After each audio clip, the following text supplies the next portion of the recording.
오늘 읽은 말씀에 근거해서 기도 하나님의 큰 선물 10번째 시간으로 하나님의 인도하심에 민감하기라고 하는 제목으로 말씀드리겠습니다. 잠언 3장 5절부터 7절까지 이 말씀은 참 유명한 말씀이죠. 우리가 말씀을 읽을 때 자연스럽게 밑줄을 긋게 되는 그 같은 말씀입니다. 우리 성도가 믿지 않는 분들과 어떤 면에서 차이가 있을까요? 그것은 하나님이 어떠한 분이신지를 아는 자로 사는 거죠. 하나님을 만난 자로 사는 거죠. 히브리서 11장 6절에 보면 이런 말씀이 나옵니다. 믿음이 없이는 하나님을 기쁘시게 하지 못하나니 하나님께 나아가는 자는 반드시 그가 계신 것과 또한 그가 자기를 찾는 자들에게 상 주시는 이심을 믿어야 할지니라. 이것이 우리 성도의 삶 어떻게 이루어져야 되는가, 우리 삶이 어때야 되는가라고 하는 것을 잘 보여주고 있는 거죠. 우리가 믿음을 가지고 하나님께 나아가는 것, 그럴 때 하나님께서 기뻐하신다. 두 가지가 필요하다는 거죠. 하나님이 반드시 계시다는 것, 그리고 자기를 찾는 자들에게 상 주신다라고 하는 이 두 가지를 항상 기억해야 된다라고 하는 거죠. 우리가 살다 보면 때로는 하나님이 계시지 않는 것처럼, 지금 내 상황에 하나님께서 계시지 않는 것처럼 여겨질 때가 있습니다. 그러한 때도 어떻게 하라고요? 믿음으로 하나님께서 반드시 계신다. 때로는 여러 가지 일들로 인해서 하나님이 점점 더 작게 보이고 또 점점 더 희미하게 보이는 그 상황에서도 하나님께서 반드시 계신다. 그리고 내가 하나님께 나아갈 때 하나님께서 상 주시는 분이시다 라고 하는 그 확신을 가지고 달려가는 것, 그것은 매우 중요한 것 같습니다. 성도가 하나님을 만날 때 일어나는 반응이 있죠. 그게 뭐냐면요, 하나님의 크심을 경험하게 됩니다. 하나님의 크심을 경험함과 동시에 어떨까요? 내가 너무 작은 존재구나 라고 하는 것을 깨달아요. 이전에는 뭘까요? 하나님을 만나기 전에는 그냥 내가 꾸려가는 삶입니다. 그렇기 때문에 내가 더 커져야 되고 남들 앞에서 커지려고 막 이렇게 하는 노력들을 하죠. 또 내가 나보다 더 커 보이게 하려고 하는 수고들을 우리는 하며 삽니다. 근데 하나님을 만나보니 우리와 비교 안 되는 크신 분이심을 깨닫게 됩니다. 그러면서 내가 얼마나 작은 존재인가라고 하는 것을 확인하면서 하나님께 전적으로 의지하는 그런 삶을 살게 되죠.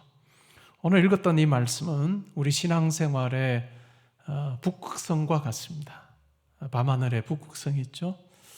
북극성을 보면서 북쪽이 어딘가라고 하는 것을 우리가 확인하는 것처럼 우리 신앙생활에서 하나님께서 우리 삶에 함께 하신다라고 하는 것을 확신하는, 정말 하나님의 인도하심에 민감한 삶을 사는데 어떻게 살아야 될 것인가라고 하는 중요한 영적인 원리를 오늘 말씀이 이야기해 주고 있습니다.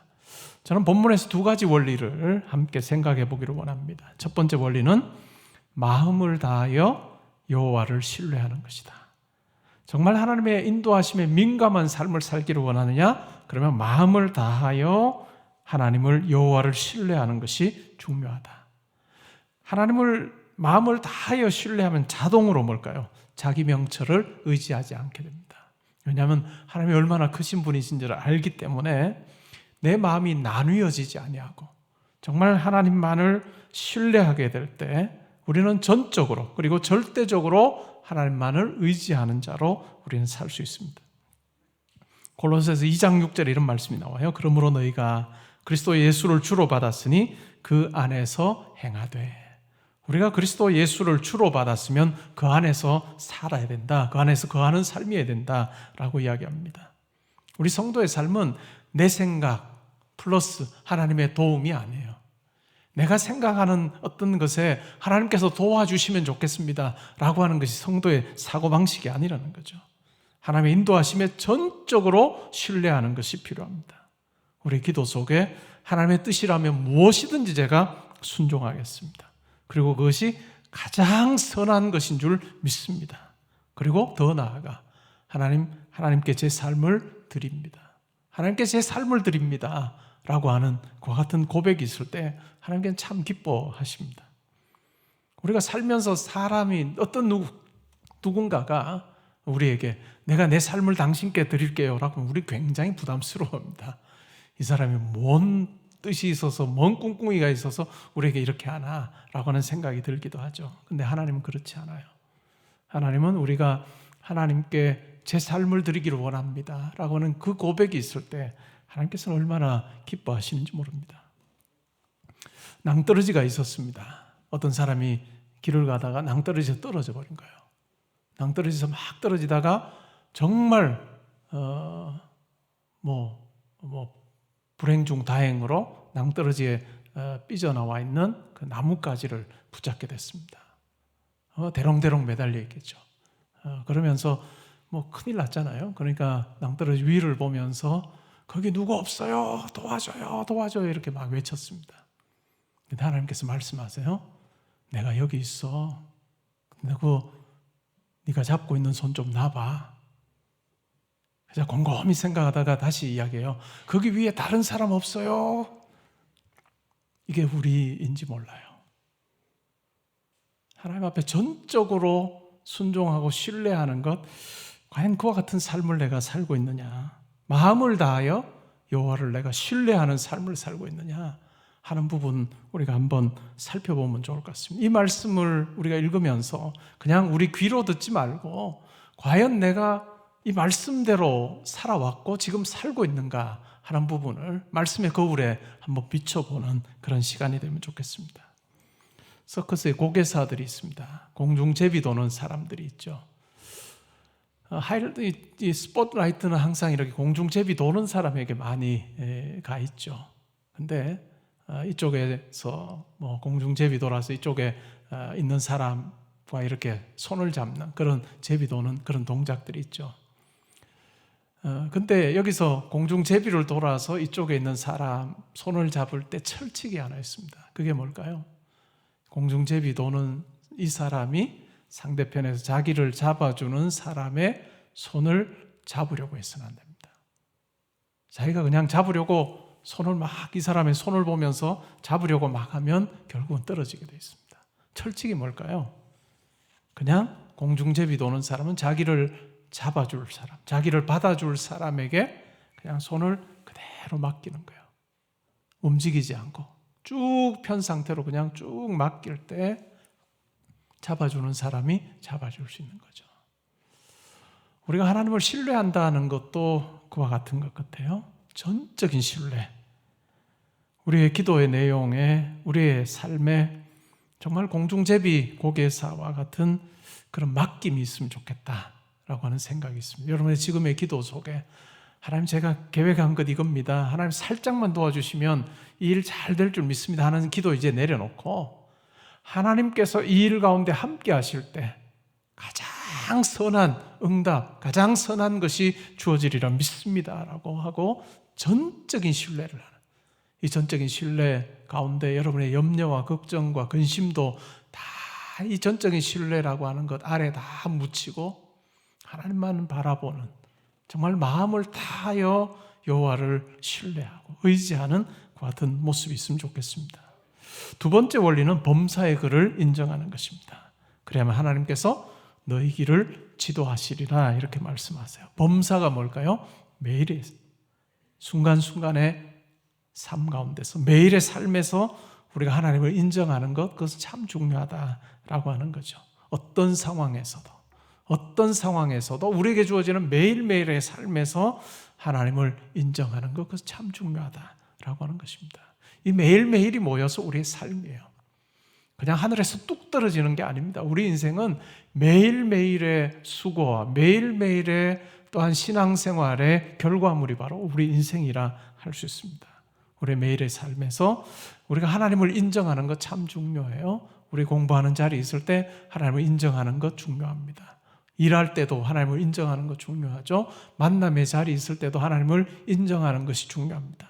그냥 중요한 어떤 일만 놓고 하나님 인정합니다 라고 하지 않고 내 매일의 삶에 아침에 눈을 떴을 때 하나님 제가 오늘 하루의 삶을 통해서 하나님을 인정하며 살기를 원합니다.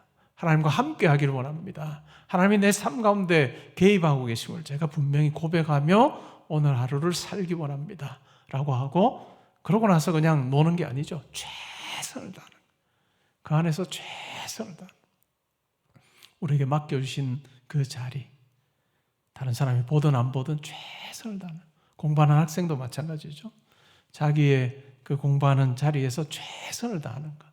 그냥 이 정도면 됐어 이렇게 만족하지 않고 세운 계획을 가지고 정말 다른 사람이 만족할지 몰라도 나는 더 나아가는 거예요.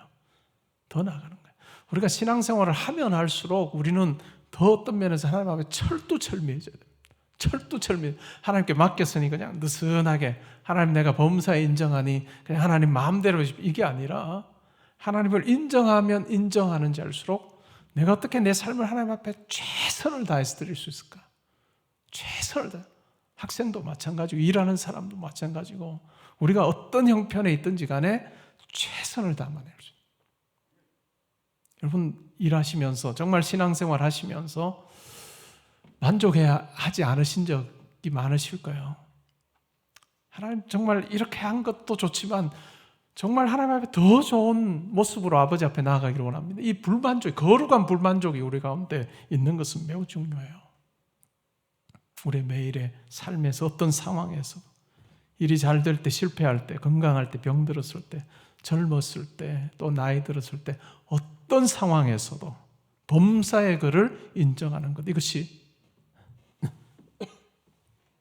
하나님의 인도하심에 민감한 삶을 사는 두 번째 원리를 알 수 있습니다. 전도서 3장에 보면 많은 때에 대해서 이야기합니다. 심을 때가 있고 뽑을 때가 있고 정말 많은 때에 대해서 이야기를 합니다. 우리의 인생을 이야기하는 것이죠. 전도서 3장 11절부터 14절에 이런 내용이 나와요. 하나님이 모든 것을 지으시되 때를 따라 아름답게 하셨고 또 사람들에게는 영원을 사모하는 마음을 주셨느니라. 그러나 하나님이 하시는 일의 시종을 사람으로 측량할 수 없게 하셨도다. 사람들이 사는 동안에 기뻐하며 선을 행하는 것보다 더 나은 것이 없는 줄을 내가 알았고 사람마다 먹고 마시는 것과 수고함으로 낙을 누리는 그것이 하나님의 선물인 줄도 또한 알아도다. 하나님께서 행하시는 모든 것은 영원히 있을 것이라. 그 위에 더할 수도 없고 그것에서 덜 할 수도 없나니 하나님이 이같이 행하심은 사람들이 그의 앞에서 경외하게 하려 하심인 줄을 내가 알았도다. 우리 삶의 모든 영역에서 모든 상황 가운데서 범사에 우리가 하나님을 경외하는 자로 살게 하는 것, 그것이 바로 하나님의 뜻이라는 거죠. 좋을 때나 힘들 때나 병들었을 때나 또 건강할 때나 성공했을 때나 실패했을 때나 상관없이 이 모든 상황 안에서 우리 마음속에 항상 있어야 되는 것이 있다면 내가 하나님을 경외하는 자로 산다라고 하는 거예요. 실패의 자리에서 하나님을 경외하고 성공의 자리에서 하나님을 경외하고 자기 중심적이 아니라 하나님 중심적인 삶을 살 때 우리는 정말 하나님의 인도하심 가운데 걸어갈 수 있습니다. 보통의 경우는 어떨까요? 성공하면 어깨가 이렇게 어깨에 힘이 막 들어가죠. 교만해집니다. 실패하면 어떻게 될까요? 쭉 처집니다.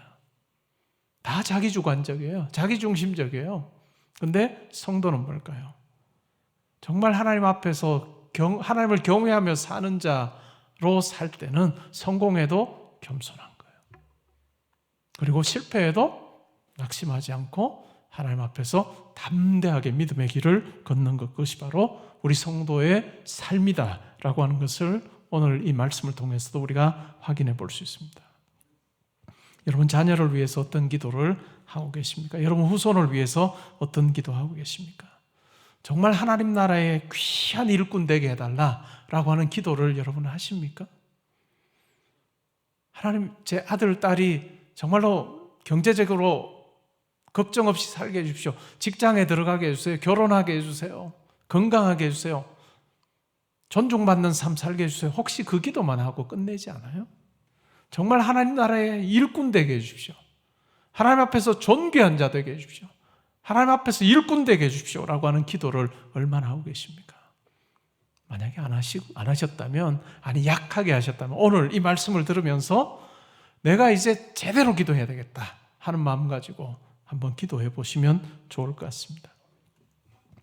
8남매를 둔 부모님이 있었습니다. 그분은 하나님을 믿는 백성은 기도로 하루를 시작해야 된다라고 생각을 하셨고 이 부부가 매일 새벽부터 기도를 했습니다. 자녀들을 먼저 깨워서 가정예배 드리고 그 다음에 교회에 나가서 기도를 했습니다. 그리고 이 남편 되는 분이 이제 장로 임직을 받았어요. 그리고 예배 시간에 이제 기도하러 올라갔습니다. 단에 이렇게 올라갔겠죠. 강단에 올라왔는데 담임 목사님이 이제 막 장로가 된 그분에게 오늘은 기도 못한다고 하셨어요. 왜냐하면 정장을 입지 않은 거예요. 예배 때 보통 양복을 입고 보통 올라오시는데 양복을 안 입은 거예요. 이제까지 평생을 그냥 농사꾼으로 사셨던 분이라 변변한 정장이 없는 거예요. 그래서 자기에게는 가장 좋은 옷을 입고 예배 때 기도하러 올라왔는데 뭐 한참 전 이야기예요. 목사님이 안 됩니다 라고 하고 정장 입은 분이 대신해서 기도하겠습니다. 여러분 그 심령이 어땠을까요? 그 마음이 어땠을까요? 예배당의 뒷자리에 앉아서 예배를 마쳤습니다. 얼마나 마음이 찢어졌을까요? 또 때로는 야속하다는 생각도 했겠죠. 내 형편을 모르시나? 라고 생각하고 야속하다고도 생각을 했을 것입니다. 근데 이분이 정말 믿음 있는 분이에요. 그냥 그 일로 인해서 뭐 담임 목사와 다투거나 하지 않고 그냥 잘 받아들입니다. 그러면서 마음속에 이렇게 뭔가 이렇게 엉어리로 남을 수 있는 그것을 그냥 엉어리로 남기지 않고 그냥 자식을 위한 기도로 계속해서 풀어냅니다. 그러면서 이렇게 기도해요. 하나님 저에게 아들 5과 딸 3을 주셨는데 정말 이 아들 5은 정말 하나님 앞에서 멋진 신실한 장로가 되게 해주십시오. 그냥 단순히 장로가 아니고요. 신실한 장로예요. 여기에 초점이 있습니다. 그리고 딸 3은 정말 신실한 권사가 되게 해주십시오라고 날마다 기도한 거예요. 날마다 기도했습니다. 그리고 어느 추운 겨울날에는 두 부부가 새벽 기도를 드리러 가기 위해서 집을 나섰다가 그냥 뭐 캄캄한 새벽이라 그냥 옆에 도랑으로 빠져버려요. 그래서 다 겨울에 옷이 다 젖어버립니다. 얼마나 몸이 차가웠겠어요? 집으로 돌아와서 뭐 다른 생각하지 않고 옷만 갈아입고 다시 새벽에 기도의 자리로 나아갔습니다. 이 8명의 자녀들에게 이런 부모의 모습이 각인이 됐습니다. 우리 아빠, 우리 엄마, 그때는 아버지, 어머니라는 말이 더 편한 시대였을 거예요. 우리 아버지, 어머니 정말 하나님께 기도하는 분이구나. 우리도 저렇게 기도하며 살아야 되겠다라고 그렇게 머릿속에 딱 박힙니다. 저에게도 제 어머니의 기도하셨던 그 모습은 뭐 돌아가시고 나서 선하게 선명하게 남아있어요. 항상 기도하셨던 그 모습이. 뭐 그처럼 이 자녀들의 경우에도 이 5 아들들 그리고 3 딸이 항상 이와 같은 기도하는 부모의 모습을 보며 살았습니다. 그러면서 이 자녀가 이 부모님이 기도한 대로 정말 확고한 신앙의 가치관을 가지고 정말 열심을 내어서 그렇게 수고를 했습니다. 그리고 이 부모의 기도대로 모두 장로가 되고 권사가 됐습니다. 한 사람은 법무부 장관이 됐고 또 다른 한 사람은 14대, 15대 때 국회의원이 됐고 한 사람은 미션스쿨의 교장선생님이 됐고 2 사람은 탄탄한 기업의 회장이 되었습니다. 이 가족 이야기는 그리고 딸들 셋도 또 교회 권사로서 정말 잘 섬기는 그런 가정이 됐습니다. 이 이야기는 전 법무부 장관을 지냈고 국정원장을 지냈던 지금 할렐루야 교회 김승규 장로님 그리고 14대 15대 때 국회의원으로 지냈던 국가조찬기도회 부회장을 역임했던 김명규 장로님의 가족 이야기입니다. 이 8남매를 믿음으로 잘 기른 분이 바로 김응선 장로님 그리고 박효옥 권사님이죠. 이 8가정이 오늘 아버지 어머니 다 세상 떠나셨죠. 그래도 새해가 되면 새해 첫날에 다 고향으로 내려가서 함께 예배드림으로 한 해를 시작한다라고 하는 그런 기사를 본 적이 있습니다. 갈라디아서 6장 7절 말씀을 아주 분명하게 이 자기 아들들, 딸들에게 이 장로님, 권사님 부부가 가르쳤다고요. 내용이 뭘까요? 우리 같이 한번 읽어보겠습니다. 시작. 스스로 속이지 말라. 하나님은 만홀히 여김을 받지 아니하시니 사람이 무엇으로 심든지 그대로 거두리라. 이 말씀이 이 가정의 가훈이 되고, 이것을 붙들고 팔남매가 정말 하나님 앞에서 최선의 삶을 살아야 되겠다라고 하면서 기도하며 달려갈 때, 하나님께서는 이 팔남매의 가정이 정말 믿음의 든든한 반석 위에 세워진 같은 가정이 되게 하시고, 또한 우리 사회에서도 각계각층에서 자기 몫을 잘 감당하는 그러한 인물이 되게 하셨다라고 하는 이야기입니다. 여러분, 믿음의 가문 세우기를 원하십니까? 그냥 하나님 앞에 간구하는 것, 그걸로는 안 될 겁니다. 그냥 내가 생각하는 생각에 하나님께서 도와주시면 된다, 이 마음 가지고도 안 될 겁니다. 하나님 앞에 기도하시는, 정말로 마음을 다하여 하나님을 신뢰하고, 또 정말로 범사에 하나님을 의뢰하는 자로 그렇게 우리가 살고, 또 우리 자녀들에게 그러한 모습을 보여주고 자녀들도 그렇게 살도록 하는 그러한 우리 삶의 결단이 있을 때 비로소 우리의 가정이, 가문이 믿음의 명문 가문이 된다는 것, 우리가 기억하면 좋겠습니다. 여러분의 기도 속에 자녀와 후손들을 위한 기도 속에 그냥 이 세상의 것을 놓고만 기도하지 말고 정말 하나님 나라의 신실한 일꾼 되게 해 주십시오 라고 한번 기도해 보십시오. 신실한 일꾼이에요. 하나님 앞에 헌신하는 자로 사는 거예요. 하나님 앞에 정말 아름다운 모습으로 정말 하나님을 영화롭게 하며 사는 자, 그 삶이 있을 때 하나님께서는 그를 들어 사용하십니다. 이 놀라운 영적인 원리가 저와 여러분의 가정에 아름답게 성취되기를 바랍니다. 우리 개포동교회에 정말 많은 믿음의 사람들이 부러워하는 그런 믿음의 좋은 가문들이 많이 일어나서 50년 뒤에, 100년 뒤에 정말 이 나라와 이 사회와 또 한국교회에 참으로 귀하게 쓰임받는 그런 많은 사람들이 배출되는 같은 교회 되기를, 가정 되기를 주님의 이름으로 축복합니다. 아멘.